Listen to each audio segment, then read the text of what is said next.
finally আজি উঠিলো মানে দৌৰিলো মহাবাহু ব্ৰহ্মপুত্ৰৰ পাৰত বহি সূৰ্যোদয় চাম বুলি সিদ্ধা নেতাই ধুবুনী ঘাট ওলালো কিন্তু ডাঠ কুঁৱলীৰ দলিচা ঠেলি আজি সূৰ্য দেৱতাই দৰ্শন নিদিলে একো নাই অন্য এদিন চোৱাৰ মানসেৰে উভতি আহিলো এইবাৰ বিহু এনেই হেৰেঙা তাতে আকৌ হোষ্টেলত ঘৰলৈ বৰকৈ মনত পৰিছিল নৰ্মেল দিনতো বহুত মনত পৰে কিন্তু এনেকুৱা উৎসৱ পাৰ্বণৰ সময়ত বিহুৰ সময়ত ঘৰলৈ বেছিকৈ মনত পৰে অকল মোৰ বুলি নহয় আমাৰ সকলোৰে আপোনাৰ মোৰ আমাৰ সকলোৰে আমি সকলোৱে লাইফত এনে এটা পইণ্টত উপস্থিত হওঁ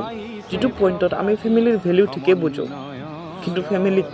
দিবলৈ সময় নাপাওঁ আমি উপায়হীন ঘৰৰ লাৰু আৰু পিঠালৈ মন পৰি থাকোঁতেই চিনিয়ৰ স্নিগ্ধা বায়ে এসোপামান লাৰু আনি দি থৈ গ'ল সকলোৱে ভগাই মেলি খালো বৰ সোৱাদ আছিলে বাৰ এইকণ মৰমে হোষ্টেলত ঘৰৰ অনুভৱ কৰালে এনেকুৱা ইমান মৰমীয়াল চিনিয়ৰো থাকেনে বাৰু বাকী কলেজৰ ক'ব নোৱাৰো কিন্তু আমাৰ চিনিয়ৰবোৰ খুবেই ভাল ৰুবুলেও বৰা চাউলৰ জলপান খুৱালে মুঠতে ইয়াতেও বিহু আজি কমিউনিটি মেডিচিনৰ কিতাপখন ডেলিভাৰী হ'ল ফাৰ্ষ্ট ইয়াৰৰ পৰাই ছাবজেক্টটো আছিলে অতদিনে PDF-তে পঢ়িলো এইবাৰ বোলো নাই কিনিব লাগিব আৰু আজি ফাইনেলি ডেলিভাৰ হ'ল মেডিকেলৰ কিতাপবোৰৰ খুব দাম আজি দিনটো এনেকৈয়ে শেষ হ'ল ঘৰলৈ যাবলৈ নাপালে বিয়া বিহু উৎসৱ সকলোবোৰ তেনেই সেমেকা আশা কৰোঁ আপোনালোকে খুব ভালদৰে বিহু উদযাপন কৰিলে